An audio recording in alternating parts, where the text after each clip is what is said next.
Brilliant. We're recording. Mm. So, Nadine. So with me today is Nadine Bemjamin. Thank you for joining us today. Oh my gosh, it's an absolute pleasure. I know, it's really lovely to see you again. So Yeah. we're talking to Nadine about confidence, about her career. So Nadine is a soprano. Yes.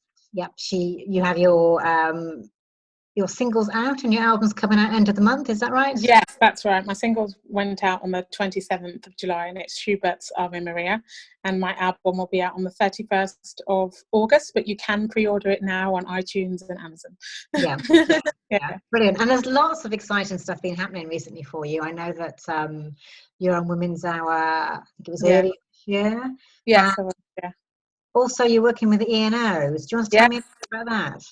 So I auditioned for E&O last year, and they auditioned me for Musetta in La Boheme, and I got the part, which is fantastic. So I go to that this season, and after they had offered me that, it was about 4 or 5 months later, they said that an opportunity had come up for me to audition for Clara in Porgy and Bess, and would I be interested?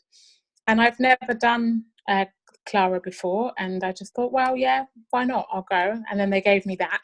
And then kind of 3 days before they announced their season, they offered me E&O Harvard artist. So that means I get to get their fabulous guidance, which is so exciting for me because I believe in mentorship. Yeah. So it's like I'm going to be mentored for 2 years, and it's that excites me because it gives me the opportunity to work with people who I would never have the chance to work with, and it also gives me the opportunity to bring my level of learning up another gear, which I'm really excited about. Yeah. No, I mean, it's amazing. Each time I'm hear from you or about you, you're at a whole different level. So, well, I'm going to be honest. You know, I have been doing 7 days a week on my craft and kind of doing lots of things. But my actual, the tip of the iceberg, I should say, was going on your retreat. I have to say that because it showed me, because I always thought that visibility was about like being a show off. I really thought that, you know, it was something that, you know, people, when you're growing up and people call you a show off, and sometimes those labels stick, you know, and I think that one really stuck with me. And it wasn't that I was a show off, I now realise in my adult life, it was just that I was just really creative and really vibrant and energetic, and that couldn't be explained, so it was done as if I was a show off. But when I went to your retreat and we sat down and you did that chart with us about, you know, how visible are you, and I realized like the amount of visibility was all I did was Facebook and a bit of LinkedIn. I realized there's no way I could be a show off. You know, and especially like even compared to some of my other colleagues who are brilliant at what they do as well. And I was just like, oh my gosh. And I think that really unleashed something in me and kind of gave me permission to show myself a bit more. And from that point, it's just been absolutely crazy. It really has. It's been crazy. Wow. No, I'm honoured. But it's true. What you did was so subtle. It was so subtle that what we did, but it was subtle enough. I'm actually better being dealt with gently than harshly. And because you're a very gentle mover in the way that you do things, it just allowed things to open up that somebody else wouldn't have got another way. And so, yeah, I'm very grateful for that. Well, thank you. So, I mean, we were talking earlier about, you know, how even though there's lots happening right at the moment, it's been, I think you said 16 years of hard work. Yes, well, 16 years of hard work, not singing, because I've only been singing the last 11 years. But, you know, changing my life and making my life a priority and the woman that I wanted to become. You know, I think that has been a long journey for me. Yeah, yeah. And I've always been impressed by the way that you have decided to take control of, Yeah. where it is that you're going. And so Mm. obviously you weren't always an opera singer before you were in No. banking, weren't you? That's right. Yeah. Do you want to tell I us was. that story of how you basically made the move? Because that takes a lot of confidence and a lot of belief in yourself, doesn't it? Well, I don't. I just think from where I started, I could only go up. Yeah. And I've never been afraid of hard work. I've never been afraid of putting my foot in and taking risks. Even though maybe at the time I feel afraid, Yeah. you know. But I started off in a YTS and started working in a architectural firm as an office junior opening post. Like that's literally what I was doing. And then 6 months I was working for this woman, and I could see I could do your job. Like, what am I doing here? Like, it was like a direct reflection of what am I doing here? So I decided I'm going to go back and finish my qualification. So I finished my qualification, and then ended up in corporate finance in the Yeah. city in Keith Bailey Rogers and Co. with a man that became my adopted father, really, A.H. Drummond, Alec Howard Drummond, and he was a fabulous, inspiring being. Yeah. He just made me feel like I had the biggest backbone and that I could do anything. He really did make me feel like that. And he pushed me. He pushed me to be excellent and to be the best of myself. And then I just continued to grow. I moved on from working with him in corporate finance onto a trading floor. I did a bit with a property company as well. And I just started working my way up. And it came to a point where I was going to be offered quite a lot of money. And I had a decision to make. And my boss at the time said to me, Nadine, you're really intelligent. You're really dynamic. Like, is this all you want to do? Because if it's all you want to do, I'm happy. But if it's not all you want you to do, maybe, you should find out, because once you go here, you're not going to go back. Mm. And so he left my job open for me for a couple of months, and I went out and saw if I could do it, and I never went back. Yeah. But, I'm a very persistent lady, I'm realizing, that one quality, persistence, and just taking one step in front of the other. And just, even if something takes me 2 years, like I wanted to work with a director called Michael Birch, and I'd been wanting to work with him and from the day I met him. And I think he never thought that I would ever make it happen. Yeah. But then 2 years later, he said, I was so surprised to get your call. Because it was something I'd had in my mind, and it had taken me 2 years to get to it. I've just, so yeah. And then once I'd got this job, I phoned the Royal Festival Hall and got a job at the Carmen Jones as chorus with one solo line. And then while I was there, a guy said to me, "You must do Porgy and Bess," which is what I'm doing at the E&O, English National Opera. And I said, "What's that?"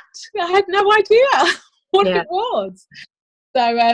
So yeah, and then I just continued to get more solo lines. This time I got chorus with 7 solo lines, and then it kind of gave me an indication that I was meant to be a soloist.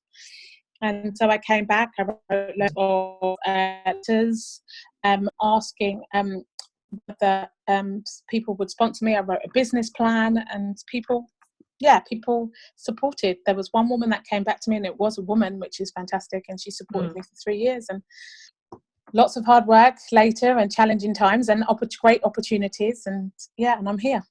Yeah. So one thing about being on the stage, it's a little bit like a restaurant, isn't it? There will be reviewers and people who are your fans and people who are sometimes critical. How do you stop any criticism, eroding your confidence, or do you just not even go there?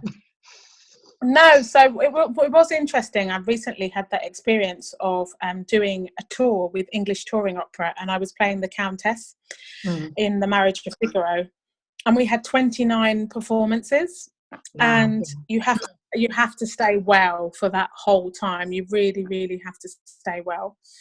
And there was a reviewer nearly every night. Yeah. And just realised I couldn't read the reviews, because reading those reviews would affect the work. And the work is the most important thing. The reviews aren't the most important thing. The work is the most important thing. Yeah. So I chose to concentrate on the work, and I read the reviews afterwards.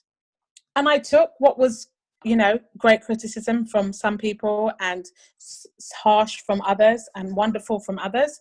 And I just looked at what was true and what was not. And I took the pieces from that I could work on and then let them go, and that can be hard for people to do. But for me, that's what worked. And if I saw a good review while I was on tour, I just noticed it, I would send it on to a person who I'd know would want to hear that, So, that's how I've dealt with it, really. Yeah. So it's about waiting until you're in the right headspace for it and then keeping it all in proportion. Yeah, absolutely. Because while I'm on tour, nothing's going to be right-sized. It's just going to affect the next show and then the next show. And I'm human, I'm a human being. I have feelings, know. So, but at the time, my job is to make sure the work speaks to the best of my ability. And that means concentrating on it. And every time I go on stage, thinking about how I can improve and do something better. Yeah. So actually singing and performing, they're two different things, aren't they, in a way? So performing is partly going on stage in front of people. How are you about that? Yeah. Do you feel totally confident, or have you had to build your confidence up in that? Oh, yeah. I mean, oh, my gosh. I was thinking about this today because I knew that you were going to be asking me some of these questions. And I came up with this list and it's quite big, So I started off in 12-step recovery 16 years ago, coming out of addiction, and then I ended up falling into the laps of Tony Robbins and finding his work. Oh, yeah. And I went on Date with Destiny. I did all his tapes. I did everything. I've done everything of Tony Robbins. I've had his coaches, everything. And then I ended up at the Irish Institute of NLP because of Tony Robbins and NLP. And I wanted to learn all about that. So I became a master practitioner of that. Then I went on the Hoffman process, and then did Byron Katie, did Clear Mind, studied for 2 years as a transpersonal psychotherapist. I did my own therapy, for myself, for 10 years, and group therapy. I then became a high performance coach. And on top of that, I've read every self-help book I could possibly read. So it's there's a foundation that there's a foundation that this has all been built on, And I think when I first started singing was the forefront of what I did, because I had to mold my voice because it wasn't ready. I sang and I had a natural gift, but it wasn't ready, and it needed to be honed. It needed to be looked after. So I had to be really careful about whose hands I put my voice in. I'm even more careful now, and I came from the point where I felt that the people that did the work knew more than me at the time, and now I realize that we're in it together and it's more equal. So I can be free to perform when my instrument, as in my voice, is fully trained, is fully looked after, and I have to keep maintaining that. And then you have other skills to learn from performance. So performance is about acting. It's about knowing exactly what every word means, because I sing in Italian, German, French. It's about being able to relate to people on stage, your characters. It's about being able to relate to yourself, to bring the stuff out of the character, to relate to an audience, to be able to work in a team. There's so much that comes out of singing and performing that you really do have to have, especially in opera. For me, I think, in my opinion, you really do need to have a good grounding. Yeah. And what's coming over, you're talking about, knowing what every word means in Italian and all the different characters. What's coming over is like real thorough knowledge. So your confidence comes from actually really knowing your subject. Absolutely. So, and the first subject, Paula, as we both know, is yourself. Yeah. The first subject is yourself, because what happens then is I will know what then to take away from my character in order for the character to speak. And I will also know what to rise up in my character in order for that character to speak. Because some of my personality won't work for all my characters. Yeah, of course. You know, so it's, and to know what my habits are, you know, because I do have some habits, you know, and to kind of know that they're not going to work for this person, or, you know, my smile might work for a really romantic character, you know, but it's knowing what I can put in and what I can take away. And I can only know that. And I can only delve into these characters' stories and tell their stories truthfully if I know myself. And the confidence comes from knowing oneself. Absolutely. Yeah. So a lot of work involved, obviously. Yeah. And is there anything that you've learned from the stage, from performing, that has actually helped you in your day-to-day life? Yeah, I mean, I had a particular incident when I had to, I was doing Musetta for Scottish Opera in La Boheme, and I was just covering it, but we had to do these kind of day shows where the people that were covering got an opportunity to do parts of the shows. And the character Musetta is quite a sexy woman, and she's, you know, very outspoken. And for me, that character being on stage, it showed me where I lacked confidence, actually. Really? So I realised, absolutely. So I realised that, oh my God, I'm a bit conscious of my body all of a sudden. Because I'd always play these queens or, you know, characters who you'd never have to be not sexual in any way, you know. And all of a sudden I was finding that, oh my goodness, I need to go and work on this. So every time I would do it, I would go away and work on it, and I would literally go and process it with a coach, because I wanted to break through what was at the bottom of it. And it really showed me how much I must celebrate my womanhood. And that my womanhood is not about just being this angelic kind of mother earth person, you know, but it's also that I've got a really gutsy, you know, sexy, you know, lioness inside of me as well. You know, so it taught me how to bring her out and to accept her. And I'm still learning to love that part of myself, you know, and get to know that part of myself.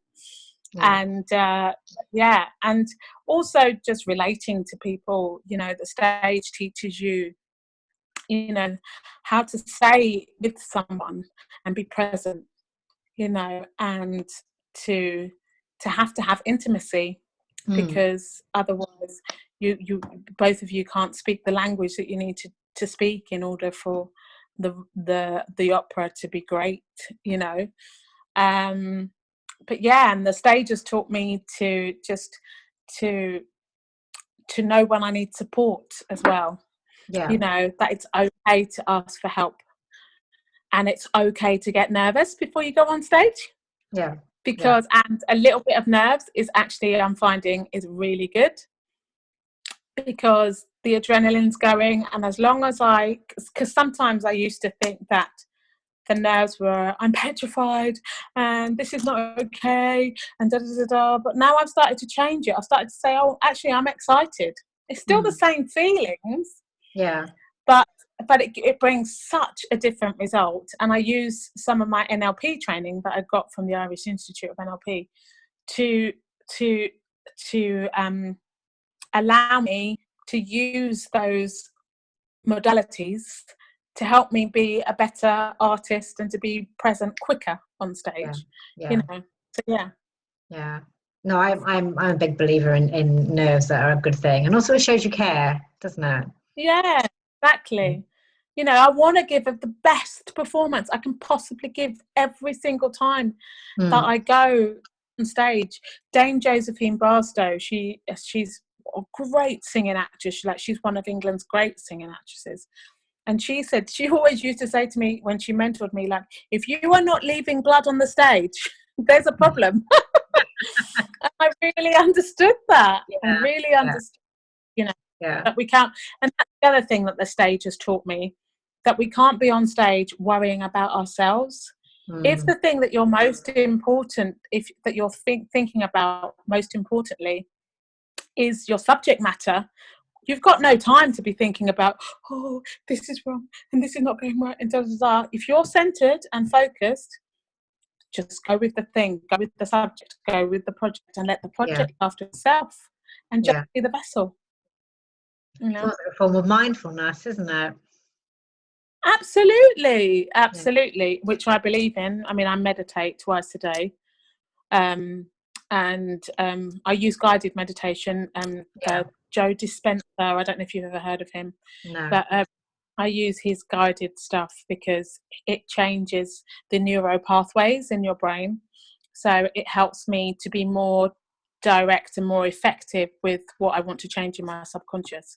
But I found that they've worked really well for me. And then, you know, Brendan Burchard's one as well, where he just says release, you know, and that's about a 15 or 20 minute meditation. But, you know, we can meditate while walking, we can meditate by having a candlelit bath, you know, we can meditate by going to touch a tree. I mean, there's many different ways of meditating, but for me, that's the best way that's worked for me. I just want to go back to something that you mentioned about connecting with people. So in order to give your best performance, you have to connect with the people that you're performing with.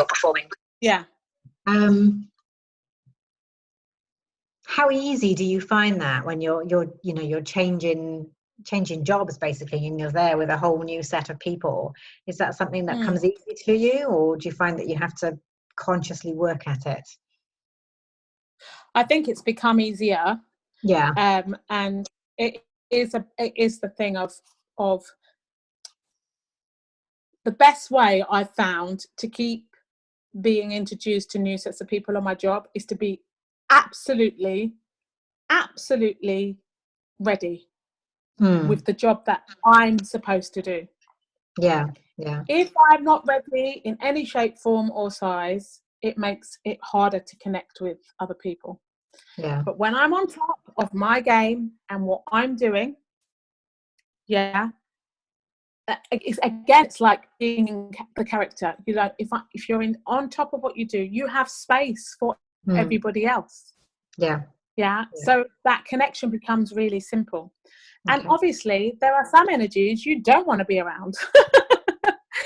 So sometimes we meet people and we go, okay, I'm going to keep away from you for the whole time because you and I are not going to get on, and that's okay. You know, and it's not to see them as a bad person or a good person or it's just, actually I realize that for my energy center right now, you wouldn't be great for me to be around, and you just stay away from the person you love and respect them. But it has I found that the more I'm ready and I'm keeping my side of the street clean, I'm good. I've got space to connect with everybody. And let me just ask you about being ready, because I know the first time I met you in real life, you were when you were pulling this big case behind you, and you said, "This is all my music, and I'm going to go and practice it tonight." And it wasn't a carry-on case; it was a bigger one than that. So a lot of your life is very disciplined, isn't it?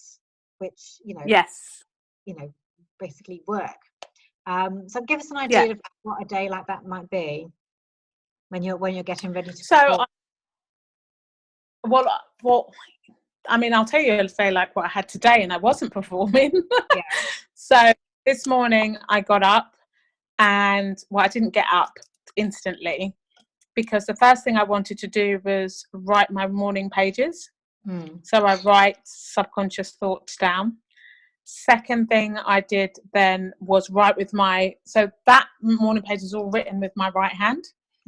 And then I've got a kind of set of quotes that I want to imprint in my subconscious mind that I write with my left hand. Yeah. So I did a whole load of left hand writing. Then I meditated for 25 minutes. Actually, today I did an hour.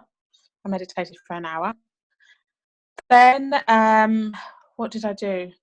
Oh my gosh. I think there were some odd jobs that I needed to do, so I got them done.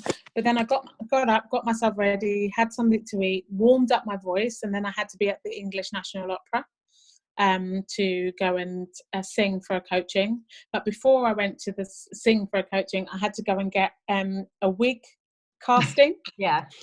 So basically, they put a whole load of cling film and sellotape over my head in order to make a cast for a wig that they want me to be in. And that took over an hour. And then I went to pick up music from a library. And then I went to the coaching. And then literally I ran down the street to make sure I was here on time. Yeah. So, but a day like when I'm performing, I most probably would do the first half exactly the same. But in the middle, I would take more time to be still and silent. So I would maybe do some more writing just if I was feeling any nerves. I do a lot of praying as well because that helps me.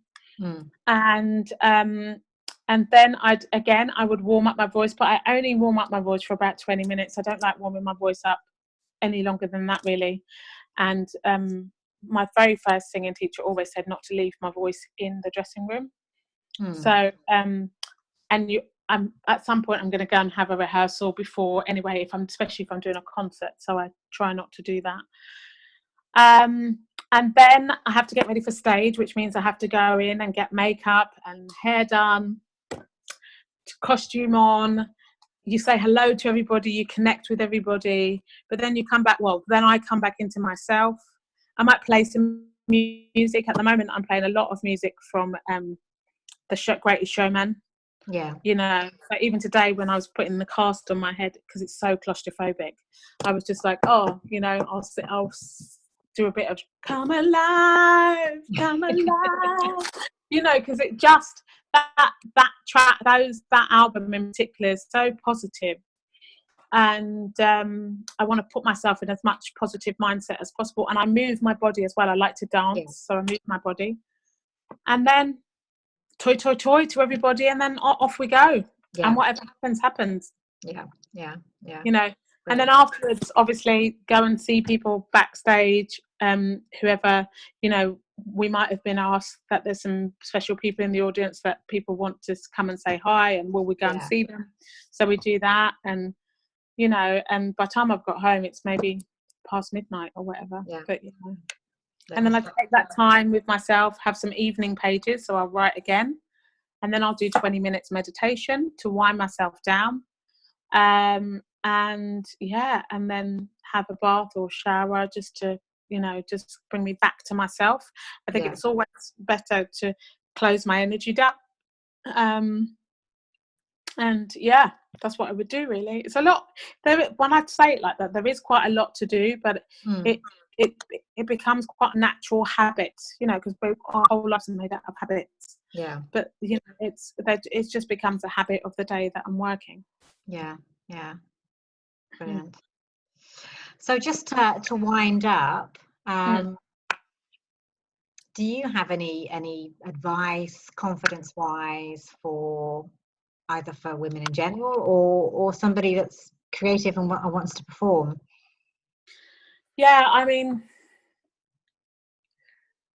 I'm kind of, you know, being very aware about the next stage of who I'm developing as a person. And I think one of the biggest things that I'm realizing is, and that I'm finding a little bit difficult, but, you know, keeping my heels in on this, is about keeping your own space. So if you have a vision, or if you have a dream, or you have a thought process that is yours for the moment, like, keep it. Yeah. Don't be swayed all the time by what other people have to say. Stand still and firm in what you believe in. Now, don't be not open enough to hear if something would be more useful for you, obviously.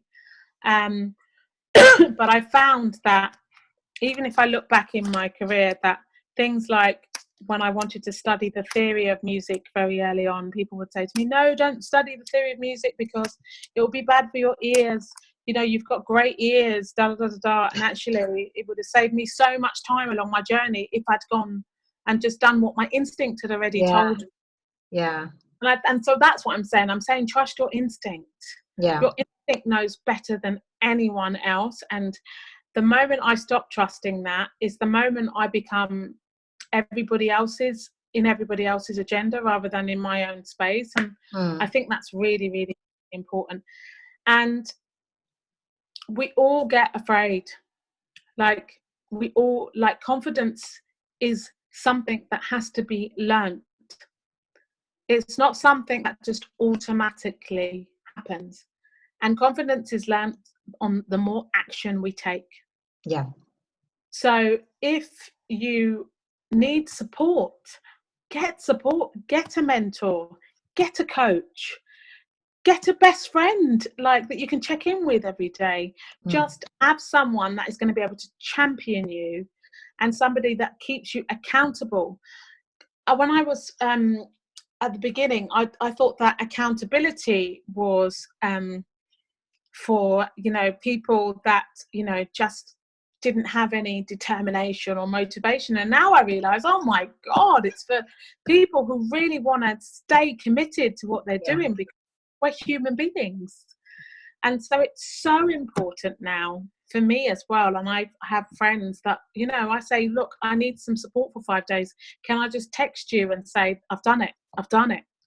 Because sometimes that's what we need. And don't be afraid to ask for that help. It doesn't make you look stupid. It doesn't make you look like you can't do it. It doesn't make you look like your help. Actually, it makes you look like you're a confident person who knows what they want and is going to get the support that they need to do it.